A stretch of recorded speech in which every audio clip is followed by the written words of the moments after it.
Hey everybody, welcome back to my Eurovision React Review channel. So on Friday we had the following announcement.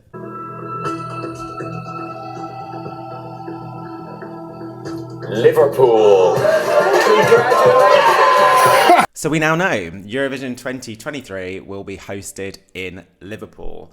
So I, myself, on my channel, was very much pro Birmingham's bid. So those are all the reasons why I think Birmingham should host Eurovision. But they got knocked out and it was Glasgow versus Liverpool, and Liverpool now has the nod. Now, since Friday's announcement, my Twitter is going crazy with people talking about accommodation. I mean, it seems really unfair that quite a few people that I follow on Twitter has had their accommodation cancelled, evidently because people want more money. And that is obviously a huge, huge shame. Moreover, people, now it's been announced, want to be proactive and are looking for accommodation only to find either no accommodation or like accommodation that's ridiculously overpriced. Being British, it is slightly embarrassing. I kind of thought that the UK, or certainly Eurovision 2023, wouldn't have the drama of Turin this year in regards to basically taking advantage of the situation and hiking up prices. Turin was expensive, but it's looking like Liverpool is just absolutely knocking that status out the park. It is stupidly overpriced now. So I was umming and ahhing about whether I was going to go to Eurovision 2023 anyway. And I was talking with my friends yesterday, and we're going to kind of, I think I will go just to be in the city, right? Tickets are going to be near on impossible to get, but certainly for the final, being in the city will be an amazing experience. And I think I'm going to do what a lot of people are doing now, and that is staying outside of Liverpool. So I know a lot of people are now looking at Chester, looking at Manchester. I'm going somewhere less exotic. I'm going to Bolton. I've got a friend who I work with, a colleague in Milan, and we're going to stay with their parents and travel in. But nonetheless, Liverpool has the nod. Now, I'm really happy about that. And I'll kind of tell you why. I will tell you why. First and foremostly, Liverpool needs a bit of a pick-me-up. I kind of felt really sorry for them when in 2021, UNESCO removed the World Heritage Site status from the waterfront because they believed too much development was happening there. And that was a huge part of Liverpool's tourism. I'm glad they've got the Eurovision because it's a bit of a boost that they evidently need. Secondly, I've never been to Liverpool, embarrassingly. I don't know why. My path, and me and Liverpool, our paths have never crossed. But I know loads of people that have, and I don't know anyone that has had a bad word to say against Liverpool. And that's basically due to the fact that it is known in the UK to be an extremely friendly city. Like when newspapers and whatever do polls about the friendliest city in the UK, like Liverpool is always really high. So for that reason alone, I'm very happy because ultimately a lot of Eurovision fans across the world are going to be flocking to this city, and basically I think you're going to get a very friendly welcome. But finally, the reason why I'm super happy that Liverpool has it is it's just an obvious choice in regards to branding for Eurovision 2023. I really didn't know how the BBC and the EBU were going to create a package where it was going to celebrate and acknowledge Ukraine, but also host it in the UK. And I thought, could there be a potential conflict there? But actually having it in Liverpool, you can have the kind of celebration of Ukraine and you can celebrate Liverpool's, rather than making it about the UK or England or whatever, but Liverpool's culture and music. Across the world, Liverpool has a reputation of kind of contributing to the world of music. I mean, I only need to say the Beatles, right? But that's one of many music acts that have come out of Liverpool. So I think Guinness Book of Records refers to Liverpool as the capital city of pop. And I think also it has the title of the UNESCO City of Music as well. So for that reason, it kind of inspired this video because I didn't really know what to do to acknowledge Liverpool's success. So I thought what I would do is acknowledge the link between Liverpool and music and talk through some of my favourite songs and acts from Liverpool. So before I go into my top 20, let's just acknowledge the link between Liverpool music and Eurovision. So we've had some past UK acts that have come from Liverpool. We've got the infamous Sonia with Better the Devil You Know, who represented the UK in 1993.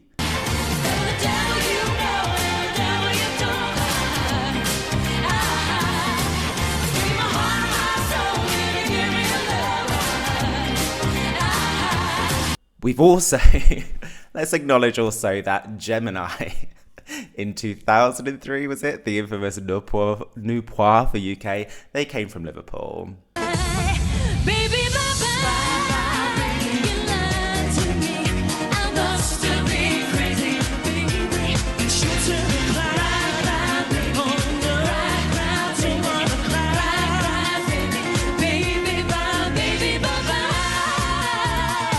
And also, let's acknowledge that the infamous Jenny Frost from the amazing girl band Atomic Kitten, who's from Liverpool, who may feature in my top 20, was a member of the girl band Precious, who represented the UK with the amazing song Say It Again. Say it again, say it. When last night we were together, lying next to me, you said to me, say it again. But nonetheless, let's go through now my top 20 songs that have come out of Liverpool. So the way that I've done this is I've only been able to pick one song per act, because obviously, let's say, for example, the Beatles were my top 20 songs from Liverpool. Probably 10 of them would come from the Beatles, right? I thought I'd put that out there before, obviously, because people are very passionate about music, particularly music that comes from Liverpool. So I just want you to kind of know that. So these are my songs, my favourite songs from 20 to 6 that have come out of Liverpool. I will stand up for you no matter what you're going through. I'm still on your side. Anytime, day or night, don't care if it's wrong or right. I'm still on your side. Play the songs we know. Golden Oldies, Rolling Stones, we don't want them back. I'd rather Jack and Fleetwood Mac. No heavy metal, rock and roll music from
At number five goes to a guy called Colin Vincom, but is better known by the name Black. No need to run and hide. It's a wonderful, wonderful life. No need to laugh and cry.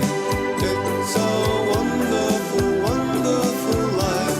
No need to run. Wonderful Life is like one of my favourite songs of all time. I don't know any other songs that Black has done. This song was released in 1986, which was the year of my birth, born in 1986. Regrettably, in 2016, unfortunately, Colin was involved in a car accident, so he's no longer with us. But this song is an absolute tune. I love this song. Number 5, Black, Wonderful Life. Okay, number 4 goes to Relax by Frankie Goes to Hollywood.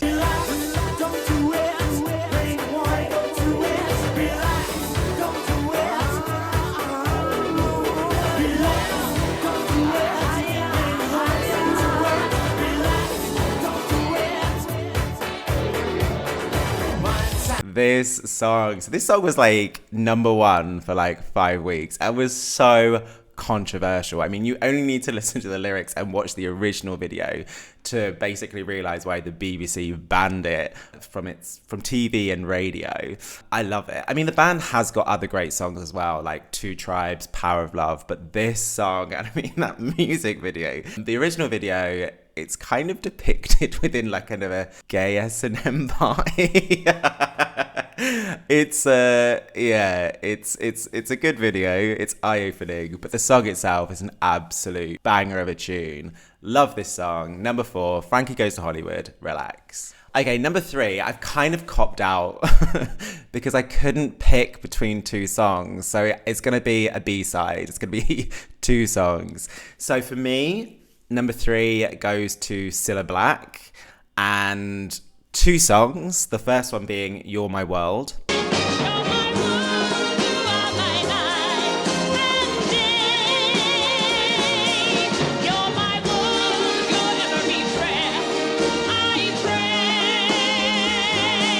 And the second song being Anyone Who Had a Heart.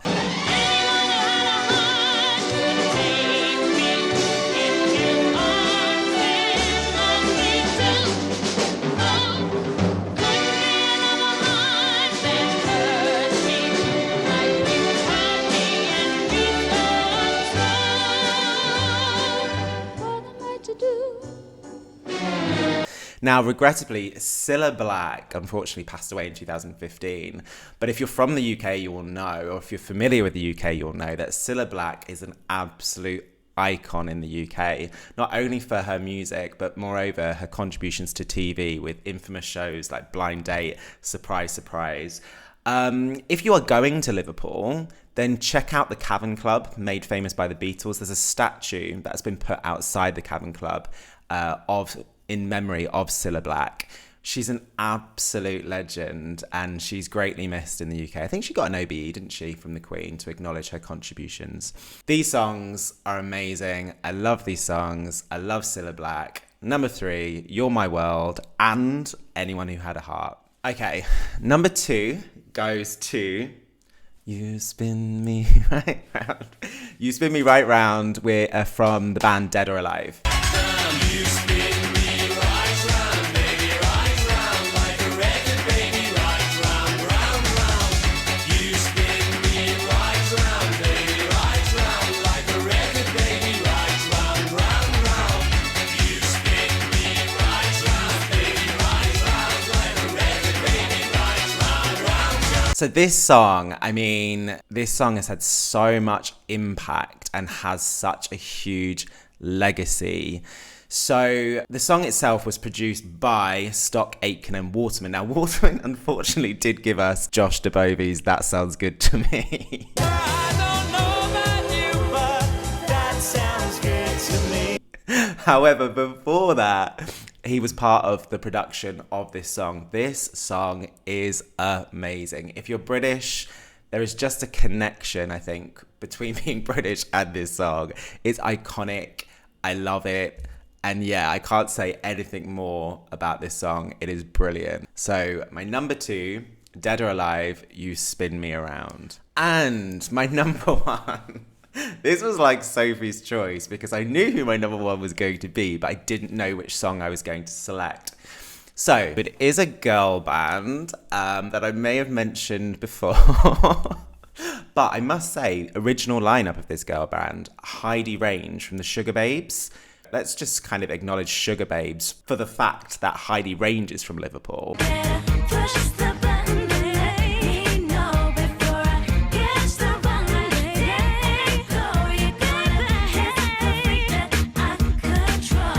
But yeah, the girl band is Atomic Kitten. Now listen, I know some people are going to be like, how the hell have you put Atomic Kitten number 1 and the Beatles and John Lennon not even in top 5? Look, you're right. I completely admit, but this is my personal choice. Like, I grew up with Atomic Kitten. Like, I was a huge fan. That is sad, I know, but hey ho, it's just the way it is. But also, before people discredit Atomic Kitten, can we just acknowledge the fact that this girl band had 4 top 5 albums, 2 of them went to number 1. They had 13 top 10 singles, 3 of those went to number 1. Yes, the fact I know that is sad, but I'm an advocate for Atomic Kitten, and I really want Atomic Kitten to feature in some way, shape or form at Eurovision 2023. That seems the right thing to do. But oh yeah, picking my favorite Atomic Kitten song was like Sophie's choice. Interestingly, the one song, like, bearing in mind I like so many, and when I say like, love so many, the one song that I think has really aged well, and I loved it from the moment I listened to it for the first time up until now, but the one I think I did check, because you can check kind of how many times you listen to a song on Spotify. The Atomic Kitten song that I've listened to the most by quite a significant way is It's Okay.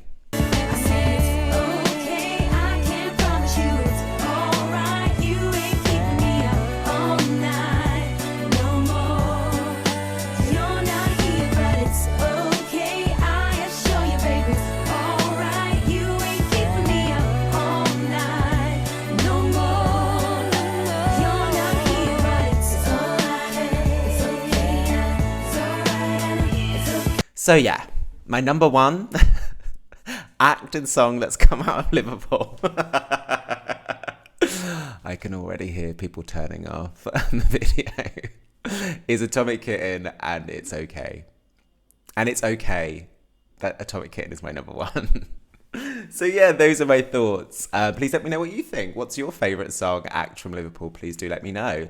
And yeah, Eurovision 2023 is real. Like, we know the host city now, so it's all going to be very, very quick and fast now in regards to obviously labels, logos and stuff like that. So looking forward to all of that. Eurovision 2023 season is well underway, so I'm super stoked about that. So I will leave it there.